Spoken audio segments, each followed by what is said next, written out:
on the Tyra Hill Show.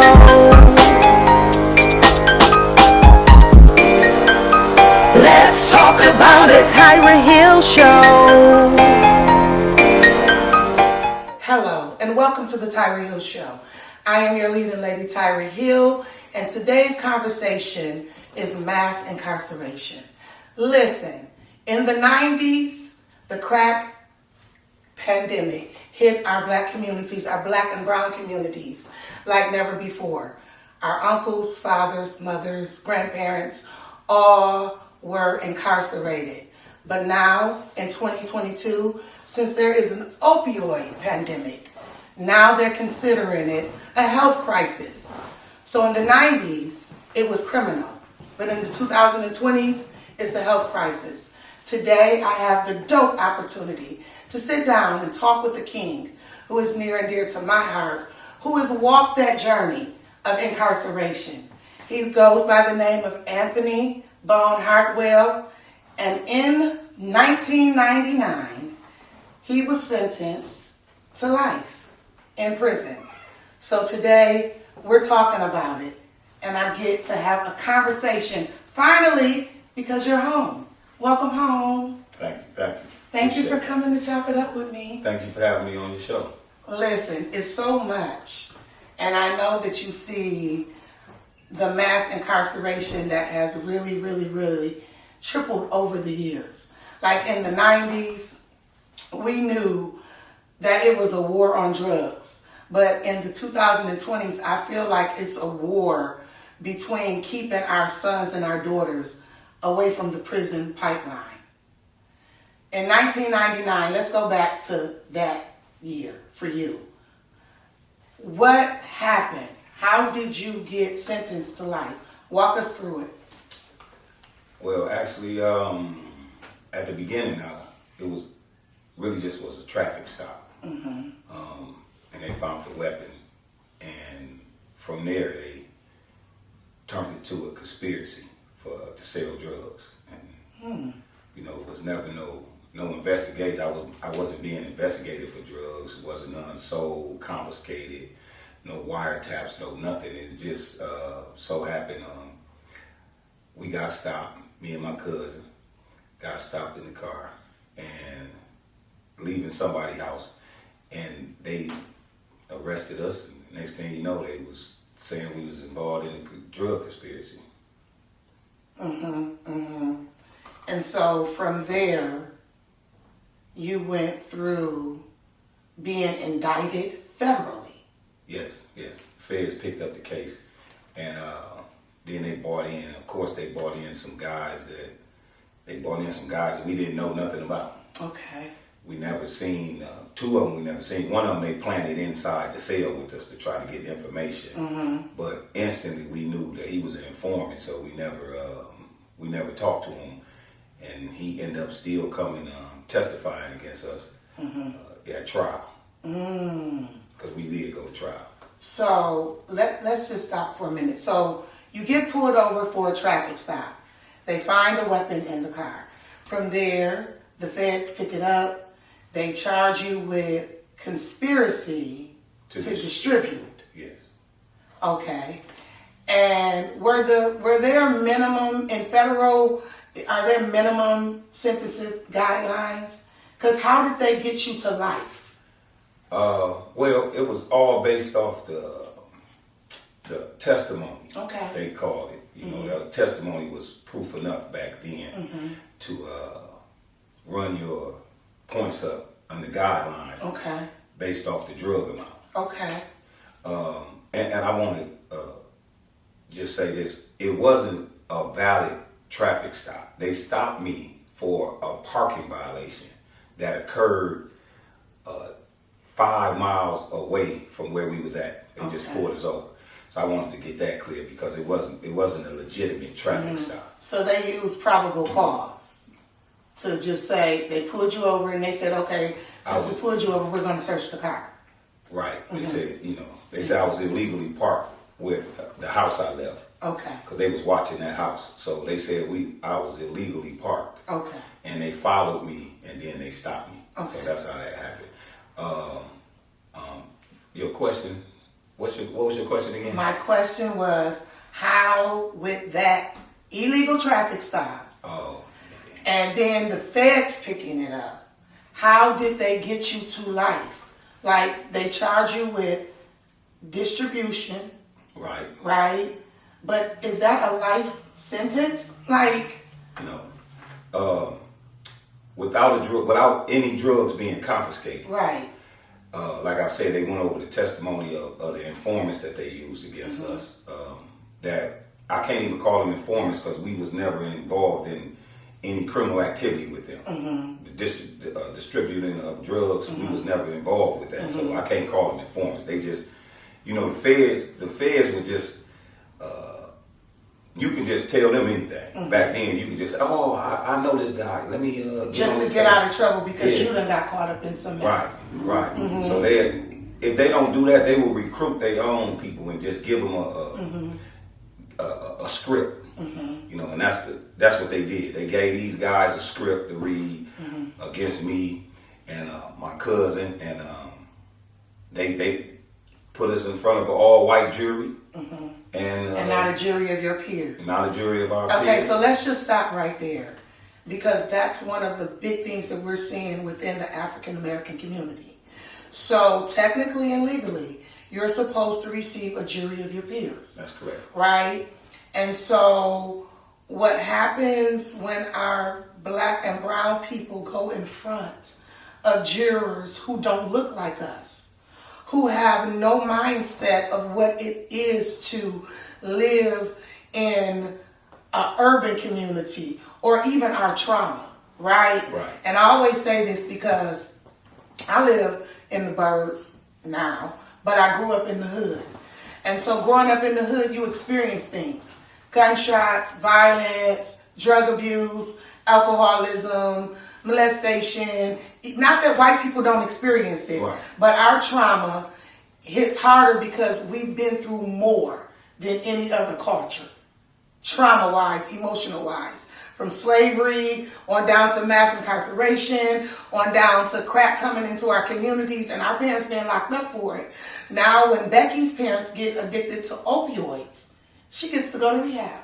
Yeah, now it's a crisis. It's a crisis. Yeah. And so for me, when I see black men being entrapped, with law, we just went through something in Baltimore where one of the rappers were imprisoned falsely because of a gun task force that was so dirty to where he just received like $100,000 or something because he sued the city and the police department. So what I'm hearing from you, and we've seen time and time again, that when it comes to our men in the justice system, that we're kind of like hopeless a little bit. Did you feel like they were setting you up? Oh, wholeheartedly it was. It was all a plot. After the crime bill was signed by Clinton, in that crime bill they had a budget to build so many prisons. Okay, so since they had that money allotted to that, they had to stick to it. So they just started incarcerating us at an all-time high.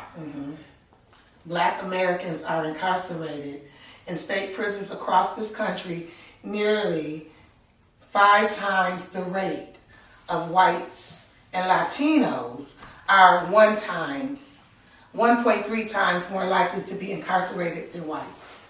So that mass incarceration, that bill that you're talking about, when Clinton signed it in, and they just start building the prisons. So do you think this is where the term from school to prison pipeline came from that bill? It probably came from that bill, along with the era that was going on. Truth be told, it was a lot of drug selling going on at that time. And I want to tell you this, the term crack, that was never, that they made that up. Okay, let's talk about that. Yeah, they made that. 'Cause, I'm always trying to learn something. Let's talk about that. Okay, what so do you mean by that? Break that down. So in the law books, it has cocaine base. The word crack is not even in the law book. Okay. So they use that. So the crack was punished 100 to 1 because the crack was in the urban community, in our community, what they called it, the form of it cooked in baking soda, which was called crack, and the powder wasn't. So while the white people was getting caught with cocaine, they wasn't, their punishment wasn't as also severe. known as blow. Right. So their punishment wasn't as severe. So they come with the crack. So they like I said, they punish that 100 to 1. So for 1 gram of crack is like for 1 gram of powder, that's like 100 grams of crack. Okay. So the mandatory minimums were 5 grams. 5 grams of crack would net you 5 years minimum. Right. But it'll take 500 grams of cocaine to reach that same minimum. Okay. Okay. So how you asked me a question before? How did I get a life sentence? So what they did was they tacked on using the testimony of the rats. They tacked on 1.5 kilograms of crack, which would equivalent like 1,500 grams of powder. And that's a street value of how much? What was they trying to say? Like millions. Like that's like hundreds of thousands. I said that because that's major. Like they just tapped this on to you. It's not like it was an ounce. Right. It's not like that's major. Then they give you 4 points for being a leader in your conspiracy. So that they consider you the leader? Yes. And that tacked on. So you got the 1.5 kilograms of crack was net to 38. Now 38 is the highest you can go, right? And then they kept going. So then they tacked on 4 points for the leadership, which made it 42. And then they gave me 2 points for obstruction of justice. It was because they put a guy in the cell with us that came up with some story that said he know me from the streets. And I'm known to have people killed, yes.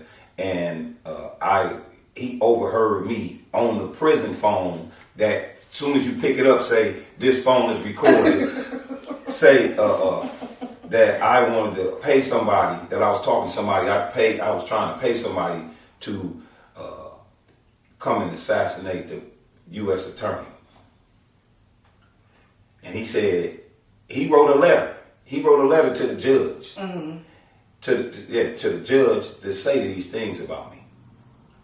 So that was 2 points for obstruction of justice. So now we have 44. So you mean to tell me that they were able to give you points for that without publishing or sharing the recorded conversation? So now, not only are you preparing to distribute all of this crack to the community, but now you're plotting to murder the U.S. attorney. Yes. They, this is the guy that I said they put in the cell with us. This is what he's saying. They just brought a guy in there, and he had a case as well. So his plan was to work for them to try to figure out, to try to get some information. But when we didn't talk to him at all, he came up with this story, and he came and testified. So now, so everything really looks bad now. So now I'm a big time drug dealer and a murderer in front of an all white jury that none of them was from Flint. Okay. None of the juries, you get the jury, everything, and none of them was from. So then they had this guy come in here saying this. Now this is in front of the jury, so of course we look, They painted you as a monster, Yeah. But here's the thing, even with that, we're already profiled, and I feel so bad for black men, such as yourself, because I feel like black women, we get it, but you guys have a lot against you, right? Yeah. And it just saddens my heart that we can't seem to get past the injustices that happens to our men. Like being framed, like for me, when I hear that the police has framed someone, I'm not shocked. I'm like, oh, like, Here we go again. Here we go again, right? But somebody on the other side may be like, what?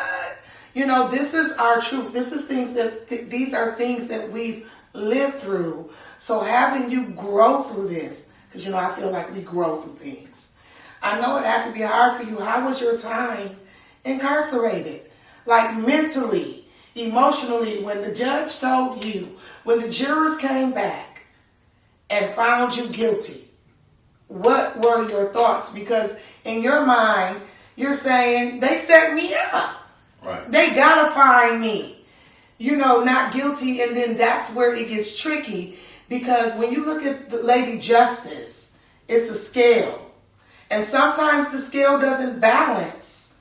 At all. At all. Not for a black man. Not for a black man, or even women. Yeah. Well, what happened in that era? It was bad. Like my mom passed.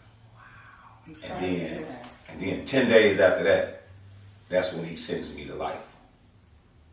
So I was dealing with the passing of my mom, and then this. So what I had to do, because I had children, so I had to step up and be strong. Let's stop, because that was a lot. Yeah. See, this is what I'm talking about. Like, just me hearing that just emotionally did something to me. And you just breezed right through it. And that's what we normally do as black people. We push through it, no matter how hard it is, no matter how tough it is. But you're fighting for your life. Right. Because they're gunning for you. And by this time, your attorney has told you, like, this is the time you're looking at. And in the same token, you're losing or lost your mom. Yes. Like, did you ever think about just like quitting or taking a plea deal? Were you even offered a plea deal? I was never offered a plea deal. Wow. They never came to me with a plea deal. Wow. Because I hadn't done nothing. But we know that even when we maintain our innocence, they usually come back and try to, take this or you're going to do life. Take the 20 years or we're going to give you life. Like, nobody came to the table. Yeah, I think it was basically because they didn't have what they was going to say. Like, plea out to this, plea out to what? Like I said, we was not being investigated, or we was not being, or no drugs was never found or confiscated. So I don't know if they had, what leverage did they have to come? So everything else from that point on had to be a plot to just get a conviction. Okay. We was never like, it was so much going on, like I said, when that happened. And by me being a father, my whole thing was just to make sure that I don't wilter or get weak, because I knew my mother wouldn't want me to do that, and I fought. So that's basically how I done. Because how many children that you had while you were going through this? 3. Wow. And what were their ages? 11, 9, and 5. So what were you telling the children? Did they know that you were fighting for your freedom? That was no, not when they was young. My oldest son did. Okay. But my 2 youngest they did. And the reason why I asked that, because one day daddy's here and then the next day daddy's gone. And I said that to say this: they never think about the trauma that our children suffer when they plot against us like this. Yeah, never. Because I found out when I got home my son told me, he was like, man, Malika cried, that's my daughter's name, he said she cried for 15 years straight every night when it was time to go to bed. You know, I'm glad I didn't get that information when I was in there, but you know, just to hear that, it was, you know, it was a blow. But and that's why I'm asking you that mindset. You know, you losing your mom, then 10 days later you're getting sentenced to life in prison. Yeah. The jury of non-peers found you guilty, and the judge sentenced you to life. All I could think of was fight. You know, I'm not going to die in prison. You know, that's not I'm not going to give up. I'm not going to take on the life that was waiting for me. The prison life, I didn't. So I didn't engage in a lot of things that had to do with the prison. But I just kept studying the law, and I kept fighting. You know, Appeals? Lost. How many appeals did you? I lost my first initial appeal. Then they got a habeas corpus called 2255. I lost that. Then like three more additional 2241s. All of them is just habeas corpus. It's like the process you have to go through. But it's really like no way back in court after that crime deal. It's really hard to get back in court. Okay. So the only way I got out is when the law changed. Okay, and we're going to get to that. Okay. But let me ask you this. In your personal opinion, because you've lived it, you've been through it, do you think that prison rehabilitates? No. They have no rehabilitation programs in it. Okay, so when I first got incarcerated, it wasn't, the federal system didn't have, it was minimum amount of prisons. But over the 21 years of my incarceration, they built at least 30 prisons. Because there's a difference between federal and state. Right. Okay. That increased the population. When we first got locked up, it was probably like the population was probably like of federal prison was maybe 80,000 people. Right. By the time I got out, it was like over 240,000. You know, so the money was not being allocated for rehabilitation. The money was just being allocated to just keep you in there. You know, so that's all their whole concern was just constantly marching people in there. That's what they was doing. Was it hard to condition your mind to not being able to have that freedom or that liberty that you were used to? Oh, yes, it was very hard. How long did it take you to kind of settle into your new norm? I never settled in there. That's good. Never. That's good. Like I said, all the things that was going on in prison. There's a lot of stuff going on in prison. You know, I did not partake in none of that. So my whole thing was like, what did you do not to partake in? Workout. Take the education programs that they did. A few education programs that they did have, like Microsoft Computer. Some colleges was offering that, and worked on my case day in and day out. You know, that was it. I want to go to your first year in prison, because you just said you never let your mind just say, I'm here, I'm stuck, this is it, there's nothing left. Outside of the kids, what made you not just want to just throw in the towel and give up? My will to not submit to the system. You know, I'm just against the system because it's against me. And I, you know, you on the yard, you seeing every time a bus come in, it's like if it's 20 people, 18 blacks, probably two Hispanics, and then the next week if somebody else to come in and it'd be 20 people to be 16 blacks, two Hispanics, two whites. You know, so you just see that, you constantly see that for 10 years, and you tell yourself, I'm not about to give up to this stuff and just let them take over my life like this, just ruin, you know what I'm saying, end my life. My life cannot end in here.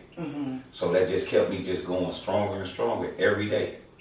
You know, it kept my wheels and my spirits was up all the time. Reading books? Reading books, watching the news a lot, studying history. You know, just things that you can do to occupy your mind, so you can not, like I said, give in to the prison, like gambling, homosexuality, drugs, the violence, because it's a world, it's a whole world inside there that, you know, a lot of people not aware of, but it's bad in there. Like, so, you know, you watch constantly, you watch guys that you become cool with or acquainted with, and you watch them go off into it. You be like, man, they got him. You know, but I was never one that wanted to. Were you the OG in prison, or did you connect with another OG? Well, at first I didn't start off like that, but then, you know, after the, you know, through your experience, you know, then it becomes like that. You know, they look for you for guidance. You know, I had to comfort a lot of people, you know, through their times and needs, because basically based off my experience, you know, the passing of my mother and my father, I didn't ever mention about him, but you know. So you lost your mom and your father while you were incarcerated. Yeah. Wow. So you have to be there for guys to make sure that they don't hurt themselves or they don't hurt somebody else and get more time than they had, you know, because there was a lot of. So basically, you were in prison mentoring. Yes. When it comes to that day, when did you know that there was a little possibility that you could come home? When did I know? Well, I'm going to tell you like this, Tara. I kind of knew when he sentenced me. You did? I told the judge that. What did you say? I told the judge. Well, let's talk about it. What did you tell the judge? I told the judge this is a sad day for the American justice system, because y'all about to send an innocent man to prison for the rest of his life. But you're not the judge of me, and I'll be back. That's exactly what I told him, and it's on transcripts. Yeah, I told him. And what did he say? Get him out of my court. No, he just looked at me. You know, he knew it was a whole.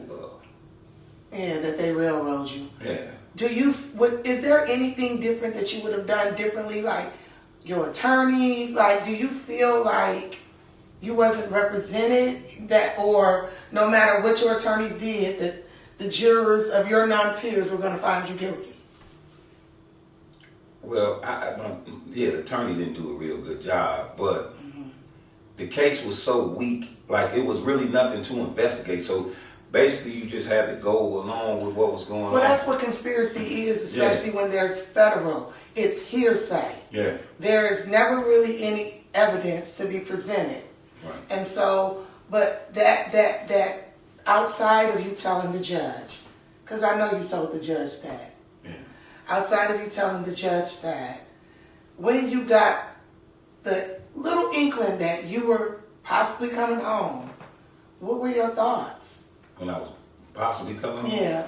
It wasn't etched in stone, but there was a possibility. Right. I just kept saying, like when Obama took over, became the president, everybody was like, yeah, Obama going. So he, you know, he did what he can do by changing the law. So when he changed the law, I guess I'm gonna say this. I got more excited just from him becoming president. because I felt like I said, okay, well, you know, something got to happen. You know, this is ridiculous. You know, so hopefully Obama will do what he need to do. So he did what he could do for people that was coming in. So so it slowed up. Not much, but it slowed up.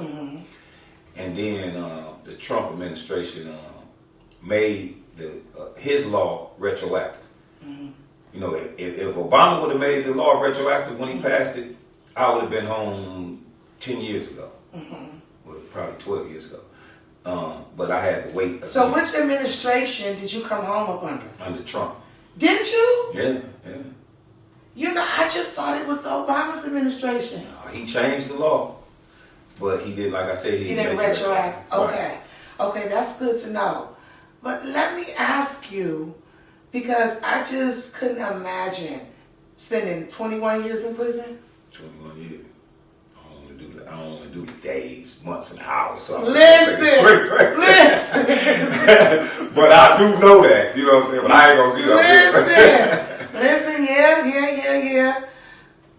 When you hear people talk about Madam President Kamala Harris, when she was running for vice president and wanted to be elected, don't vote for her. She put black men in prison. What are your thoughts about that? That was hard because I know, but see, all of them have aspirations to be go to the Senate or something like that. So they overdo their job sometimes, and I really think that, you know, I'm proud of the sister. I ain't gonna say I'm not, but you know, she in a position now to me to kind of right her wrongs, and I think that's what she should kind of like focus on a little bit more. That's you know what good. I mean? That's good, because what my stance on it is this: she had a job to do.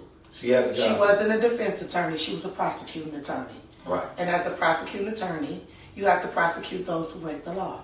So there has to be accountability across the board, not just because she put black men in prison. But if they go outside of that, if they go outside themselves to just win, you know what I'm saying? Do things that they not that we know not against that. That's not the law. Right. To win. Now I don't have no evidence of that, so I can't accuse her of that. But from my experience and helping other people get out by you know studying the law, helping them with their case and stuff. You've seen a lot of Trump cases. I've seen a lot of cases. But we know it's reality. It's reality. We know that drugs get planted in cars. We know that weapons get planted in cars. We know these things. But for some reason, whenever there is a case against a black man, there is never any innocent before proven guilty. You're always guilty before, and then you gotta prove that you're innocent. That's what, You know what I'm saying? And so for me, I just really, really, really am excited that you made it home. Like me being in Baltimore and getting on social media and seeing that you were home, I was like, oh my God, that's so dope. Like, and so many people were excited for you. Let's talk about your children the day you walked up out of the prison. Man. Listen, epic. I didn't know, you know, man. It was a long time coming. So how that happened was, I didn't even know. Like, we was in the beginning stages of the pandemic, the COVID pandemic. So we was all like, they had locked us down. We didn't know what was going on. They locked us in the cell, never let us back out, right? And wouldn't tell us for like about maybe 2 weeks what was going on. So long story short was, I had already had a motion in to get out. So they was letting us out like just to take a shower and call our family, you know, and use the computer to you know, pass email text. And so I looked on my email and I had a lot of messages, right? So, of course I had one from my lawyer, so I went to that one first. And he said, congratulations, the judge granted your motion and granted you immediate release. What? So I had to let my buddy read it. Because you didn't think it was real. Right, you're like, what? I'm looking for, is I'm on punked or something. Right. So he read it, he was like, yeah, that's what it says. So, we embraced and it was, man, I couldn't believe it. Well. Is the only thing you did was just embrace. You ain't drop a tear. Like, no, you can't cry. You can't cry in prison. I'm the OG now. You can't just be crying in front of nobody. You know what I'm saying? So I couldn't show that. Right. Even though I wanted to. Okay, I feel you. Yeah. So that was the news, and then of course I stayed up all that night to wait. Because immediate release. Did you call anybody, any family members? No. Okay, good. No, I didn't. Yeah. Because I didn't, I was, I wanted to make sure it was. It was real. Yeah, okay, yeah. So I didn't want to get put no bad juju on it. Right. Excited. Right. Because so many times they got excited, from my response. Like when I file something, I have a good response and it seems like it's going right. And then, boom, they put the bomb on me again and it's, denial. You know what I'm saying? But this time, it's coming from my attorney and he saying it was, immediate release. So I stayed up all night and waited the next morning. And they came and got me. And, my family was already, knew what was going on. So they was already outside. Even though I was 7 hours away from them, they was already out there waiting on me. So they asked me, it was like, is you ready to go? I said, man, I've been ready to go for 20 years, right? So I got up out of there. I'm still sitting, waiting, because you got to process out. So the whole process was, I'm nervous. Like, what if they come up with something else? Yeah. So they didn't. When I got out that gate. Listen, OG. When they gave you your belongings, because you stayed flying fresh. Do you remember what you had? What was your clothes? No, I ain't had. They don't do that. No. Listen, it is so dope to have you here. I know the family is excited. I'm excited. What's next? Because you've always been a businessman. Yeah. A dope businessman. What's next for you? Don't say dope businessman. Oh yeah, sorry. You've always been a phenomenal businessman. Let me not. The word dope is like you're amazing in the urban community. Google it. Google the Urban Dictionary. Yeah, they know. You've always been a phenomenal businessman. What's next for you? Right now I'm in the process of inventing a device. It's called the Ride. It's a device that will prevent police contact with the motorist. And it'll stop it. It's so needed. Like if I would have had it, it wouldn't have happened. Like all the countless senseless murders that happen over the course of the years with the interaction between the places. With the interaction of police killing motorists, black motorists and all that. So this device is going to change the world. I'm excited about how we that. Look at it. Yeah. I'm excited about that. So when the device comes, you have to come back and we have to talk about that. Oh, definitely. Listen, time went by so quick. And I so enjoyed this conversation. I want you to look into your camera and I want you to talk to that inmate, male or female, that may want to throw in the towel, that don't see no hope, that don't ever think they're coming home. What would you say to he or she? Oh, man. I'll tell you, I ain't going to say the cliche, keep your head up, because I used to hate when people say that. Just keep the fight. Keep your spirits high. Don't give up. It's not only about you. It's about your family and your loved ones because they doing time with you too. So if you give up, they gonna give up. So I don't want you to never give up. Keep fighting and keep in contact. Do what you can do to help. If you a male and you have children, do what you can do to help guide your children that's out here, for they won't end up in the same place as you. And just continue to be the strong woman or man that your parents have raised you to be. That's amazing. One last thing. Look in that camera and let's encourage the youth to do it differently. Like, it's so much gun violence. Yeah. They're leaning with it, they rocking with it, they everything with it. What would you say to the youth out there to encourage them? Oh, the youth, y'all the key. Get educated, get involved, and get active in your community. And put the guns down. The things that you guys are fighting over or killing each other, one another over, is not worth throwing your life away like that. Your life is more valuable to others than it is to yourself, so it's your duty to preserve it. I so enjoyed this conversation. Thank you You're welcome. for sitting down with me. Listen, it's been real. The conversation has been trill. Be sure to connect with me on all of my social media outlets.